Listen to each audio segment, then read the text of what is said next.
ఈరోజు కొండగోవింద స్వామి తిరునాళ్ళ సందర్భంగా మన వెలుగులు ప్రయోగం చేసిన వైఎస్ఆర్సీపీ నాయకులందరికీ, జగన్ అభిమానులందరికీ, రాష్ట్ర అభిమానులందరికీ శిరస్సు నుంచి నమస్కారం తెలియజేస్తున్నాము.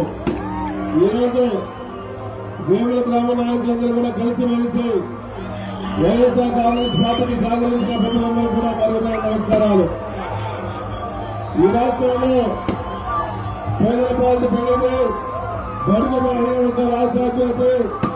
ఈ రాష్ట్రంలో ఎస్సీలు కానీ, బీసీలు కానీ, రైతులు కానీ, మహిళలు కానీ అందరూ బాగుండాలంటే మళ్ళా మన నాయకుడు, మళ్ళా ముఖ్యమంత్రి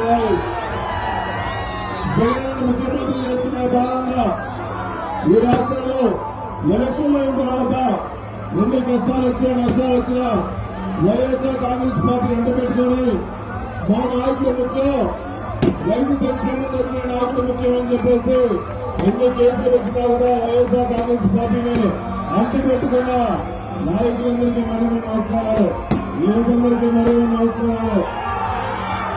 రాజకీయాలు ఎక్కువ మాట్లాడవలసుకున్నారు కానీ ఎక్కడ గుర్తుపెట్టుకోండి, మన సంక్షేమ నాయకులు మళ్ళా కూడా రావాలంటే 2 సంవత్సరాలు అయిపోయింది.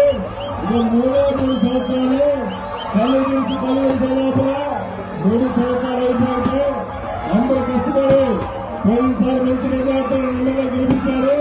ఈసారి మళ్ళీ గెలిపించాల్సిన మనస్ఫూర్తిగా కోరుకుంటూ జగన్ ముఖ్యమంత్రి చేసుకునే భాగంగా మీరందరూ ఏ విధంగా కష్టపడి జగన్మోహన్ గారిని సపోర్ట్ చేయాలని మనస్ఫూర్తిగా కోరుకుంటూ ఈ రాష్ట్రంలో ఇది వచ్చేసిన రైతులందరూ బాగుండాలి, బడుగు బలహీన వర్గాలందరూ బాగుండాలి, రైతులందరూ పండించిన పంట గిట్టుబాటు జరగాలని చెప్పేసి